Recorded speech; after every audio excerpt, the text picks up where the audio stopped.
നിറച്ചാലും ഒരു തുള്ളി കണ്ണുനീർ കൊണ്ട് നിഷ്പ്രയാസം അല്ലാഹു റബ്ബ് സുബ്ഹാനഹു വ തആല അതിനെ നശിപ്പിച്ച് കളയുമെങ്കിൽ ഈ 2 മണിക്കൂർ കൊണ്ട് ഞാൻ ഉദ്ദേശിക്കുന്നത് ആ ഒരു തുള്ളി കണ്ണുനീറിനെ ഇൻഷാ അല്ലാഹ് ഞാൻ വീഴ്ത്തില്ല എന്ന പ്രതിജ്ഞയെടുക്കാൻ വേണ്ടിയാണ്. ലോകം തലകുനിച്ച് സമ്മതിച്ചു പോയ ഏറ്റവും വൃത്തികെട്ട കാലഘട്ടം എന്ന പേരിൽ അറിയപ്പെട്ട 6-ാം നൂറ്റാണ്ടിലെ ഡാർക്ക് ഏജ് എന്ന പേരിൽ അറിയപ്പെട്ടിരുന്ന പരസ്പരം നന്മയുടെ ഒരു വിലയും പോലും കൽപ്പിക്കാതെ മാനുഷിക മൂല്യങ്ങളെ തകർത്തെറിഞ്ഞ കാലം, ഉമ്മയെ ഉമ്മയായി തിരിച്ചറിയാൻ കഴിയാതെ, പ്രിയപ്പെട്ട ഉപ്പയെ ഉപ്പയായി തിരിച്ചറിയാൻ കഴിയാതെ, കള്ളിനും പെണ്ണിനും മണ്ണിനും ഭക്ഷിക്കാനും കുടിക്കാനും രസിക്കാനും ഗമിക്കാനും സുഖിക്കാനും ഭോഗിക്കാനും മാത്രം തെരഞ്ഞെടുക്കപ്പെട്ട അധാർമികതയിലും സദാചാരത്തിന്റെ സർവസീമകളെയും തച്ചുപൊളിച്ച് തരിപ്പണമാക്കിയിട്ട് തലയെടുപ്പോടുകൂടെ പിശാച് നൃത്യം ചെയ്തിരുന്ന കാലഘട്ടത്തിൽ പെണ്ണെന്ന് പറഞ്ഞാൽ അവൾ സുഖിക്കാനും രസിക്കാനും രമിക്കാനും ഭോഗിക്കാനും പ്രസവിക്കാനുമുള്ള യന്ത്രമാണെന്ന് കരുതിയിട്ട് ആ പെണ്ണിനിക്ക് നന്മയുടെ ഒരു വില പോലും കൊടുക്കാതെ പിറന്നു വീഴുന്ന പെൺകുഞ്ഞിനെ കുട്ടിക്കറിയാനുള്ള സ്വാതന്ത്ര്യം പോലും നിഷേധിക്കപ്പെട്ട കാട്ടറബികളുടെ ഇടയിലേക്ക് ജനിച്ചു വീഴുന്ന പെൺകുഞ്ഞിന്റെ കയ്യിലും കാലിലും പിടിച്ച് ഒരു ഭൂമിയുടെ ഒരു ഓരത്ത് പിടികെട്ടി ആ തുഴുക്കകത്തും മണ്ണുമാന്തും കുഴിച്ചു മൂടിയിരുന്ന കാലഘട്ടത്ത് ഉമ്മയെയും പെങ്ങളെയും പ്രിയപ്പെട്ട ഭാര്യയും തിരിച്ചറിയാൻ കഴിയാതെ വഴിമധ്യേ വ്യതിചരിച്ചിരുന്ന ഒരു കാലഘട്ടത്ത് സ്നേഹത്തിന്റെ നിരകുടം എന്റെ പ്രിയപ്പെട്ട കഞ്ചില നിവാസികളെ, അല്ലാഹുവിന്റെ ഹബീബിനോട് ഹബീബരികൾ ചോദിച്ചതാണ്, സ്വഹാബത്തുൽ കിറാം, നിങ്ങൾക്കറിയുമോ ജനങ്ങളിൽ വെച്ച് ഏറ്റവും ലുബ്ധനാരാ?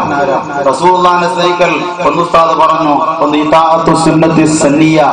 റസൂലുള്ളാഹി തങ്ങൾ കാണിച്ച ചര്യകളെ ഒരുപാട് പറഞ്ഞു, മുടിവെട്ടുന്ന വിഷയം പറഞ്ഞു, അതുപോലെ പെണ്ണുങ്ങളുടെ വസ്ത്രധാരണയെ പറ്റി ഉസ്താദ് പറഞ്ഞു. രണ്ടാമത്തെ കാര്യം റസൂലുള്ളാഹിനെ സ്നേഹിക്കൽ. റസൂലുള്ളാഹിന്റെ ഫോട്ടോ കണ്ടവരില്ല, റസൂലുള്ളാഹിനെ ഡയറക്റ്റായി കണ്ടവരില്ല, സ്വപ്നത്തിൽ പോലും കണ്ടവർ വളരെ കുറവാണ്. എന്നാൽ റസൂലുള്ളാഹിനെ അങ്ങനെ കാണാത്ത മദീനയുടെ മണവാളനെ സ്നേഹിക്കൽ, ഒന്ന് സലാത്ത് കൊടുക്കൽ കൊണ്ടാണ്. അതാരപ്പെട്ട് അവനെ പറ്റി അല്ലാഹുവിന്റെ റസൂൽ പറഞ്ഞത്, എന്റെ പേര് കേട്ടിട്ട് സലാത്ത് പറയാതെ പോത്തിനെ പോലെ ഇരിക്കുന്നവരാണ്. ആദരവായ റസൂലുള്ളാഹി സല്ലല്ലാഹു അലൈഹി വസല്ലമ തങ്ങൾ കടന്നു വരികയാണ്. ഉമ്മയുടെ ഗൗരവം അറിയാത്ത കാലഘട്ടത്തിൽ, പെണ്ണിന്റെ വിലയറിയാത്ത കാലഘട്ടത്തിൽ, പ്രിയപ്പെട്ടവരെ, മാനുഷിക മൂല്യങ്ങളുടെ വിലയും നിലയും ഗുണവും മണവും ഒന്നും അറിയാതെ കള്ളിനു വേണ്ടി ഒരു കുട്ടി കള്ളാണ് തന്റെ ജീവിതമെന്ന് കരുതിപ്പോയ, ഒരു പെണ്ണാണ് തന്റെ ജീവിതമെന്ന്, തന്റെ ജീവിതത്തിന്റെ ഏറ്റവും വലിയ സർവസ്വമെന്ന് കരുതിപ്പോയ ആ നീചപ്പെട്ട കാലഘട്ടത്തിൽ ആദരവായ റസൂലുള്ളാഹി സ്വല്ലല്ലാഹു അലൈഹി വസല്ലമ തങ്ങൾ പ്രിയപ്പെട്ട അവിടുത്തെ ജനതകൾക്ക് വിപ്ലവത്തിന്റെ പടപ്പാട്ട് പാടി അല്ലാഹുവിന്റെ റസൂൽ പരിശുദ്ധമായ സംസ്കാരത്തിന്റെ കാൽച്ചുവടുകൾ വെച്ചു കൊടുക്കുകയാണ്. ആ സംസ്കാരത്തിന്റെ കാൽച്ചുവടുകൾ വെച്ചുകൊണ്ട് അല്ലാഹുവിന്റെ റസൂൽ പരിശുദ്ധമായ ദീനിനെ അവിടുന്ന് പുളകമണിയിച്ചുകൊണ്ട് മദീനയുടെ മമ്പരികളിൽ, അതുപോലെ പരിശുദ്ധമായ മക്ക മണലാരണ്യത്തിൽ ഉമർ ഇബ്നുൽ ഖത്താബിന്റെ പരിശുദ്ധമായ ദീന പ്രവേശനത്തിന്റെ ശേഷം പരസ്യമായി രംഗത്തിൽ ഇറങ്ങി പ്രവർത്തിച്ചപ്പോൾ ആ സംസ്കാരത്തിന്റെ കാഴ്ചപ്പാടുകൾ ഏറ്റുവാങ്ങി ഒരുപാട് ആളുകൾ പരിവർത്തനത്തിന്റെ സന്ദേശം ഏറ്റുവാങ്ങുക.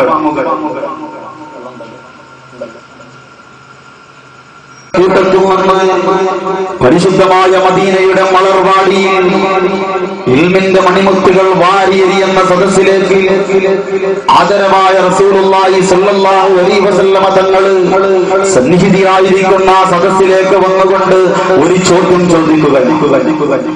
ആ ചോദ്യത്തിന്റെ മറുപടിയാണ് എന്റെ പ്രിയപ്പെട്ടവരെ ഈ 2 മണിക്കൂർ കൊണ്ട് ഞാൻ പറയാൻ ഉദ്ദേശിക്കുന്നത്. ആ ചോദ്യത്തിന്റെ മറുപടിയാണ്. എന്താണ് എന്റെ പ്രിയപ്പെട്ടവരെ ആ ചോദ്യം? പെണ്ണിന്റെ വിലയും നിലയും ഗുണവും മണവും അറിയാതെ പെണ്ണിനെ നടുറോട്ട് വിട്ട് വ്യതിചരിച്ചിരുന്ന കാലഘട്ടത്തിൽ സംസ്കാരത്തിന്റെ കാഴ്ചപ്പാടുകൾ ഏറ്റുവാങ്ങിയ പരിഷ്കാരത്തിന്റെ ഉടമ